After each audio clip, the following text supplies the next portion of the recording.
In the vast, cold emptiness of the North Atlantic, a bold experiment in human governance was born. Forged by fire, ice, and the fierce independence of Norse settlers, the Icelandic Commonwealth arose not from the will of a king, but from the consensus of free people. Around the year 930, chieftains, known as Godar, gathered beneath an open sky at a place called Thingvellir, the Assembly Plains. Here they established the Althing, one of the world's first parliaments. There was no king, no central executive power, no army to enforce its will. There was only the law, spoken aloud from the Lögberg, the Law Rock, and the collective agreement of the people to abide by it. For 3 centuries, this unique society flourished. It was a golden age of literature, where the great sagas were written, chronicling the lives of heroes, explorers, and poets.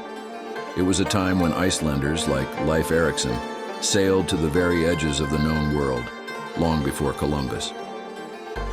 The law was a complex tapestry of precedent and compromise, designed to mediate disputes and prevent blood feuds from tearing the fragile society apart. Justice was a community affair. If a verdict was reached at the Althing, it was up to the wronged party and their kin to see it carried out. But the very independence that gave the Commonwealth its strength also contained the seeds of its destruction.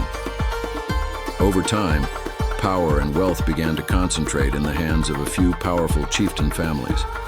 The Sturlungs, the Haukdelir, the Asbjörningar. These great clans grew richer and more influential, their ambition eclipsing their respect for the old laws.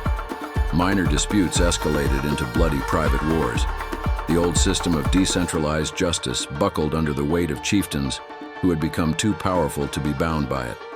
The land was torn by conflict, a period so violent it became known as the Age of the Sturlungs. Farmers and common folk suffered as warlords burned farmsteads and battled for supremacy. The dream of a society governed by law alone was dying, choked by the ambitions of powerful men. Seeing this weakness, the Kingdom of Norway began to exert its influence. King Haakon IV, a shrewd and patient monarch, saw an opportunity. He sent emissaries, offering trade, support, and a promise of peace, a tempting proposition for a people exhausted by decades of civil war. He played the chieftains against one another, bribing some, intimidating others, and slowly weaving a web of dependency. By the mid-13th century, the choice had become stark: continue the endless, destructive cycle of internal warfare, or submit to the authority of a foreign king who could guarantee order.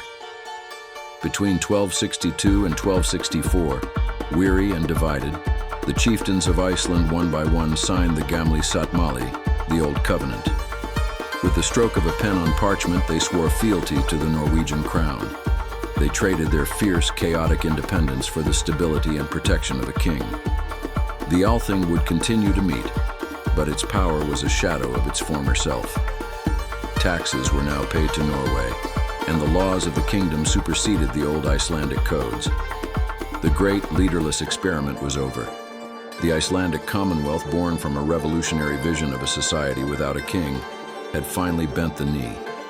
It was not conquered by a foreign army in a great battle, but rather, it slowly unraveled from within, a cautionary tale of how even the most noble ideals can fall victim to the timeless human thirst for power. Subscribe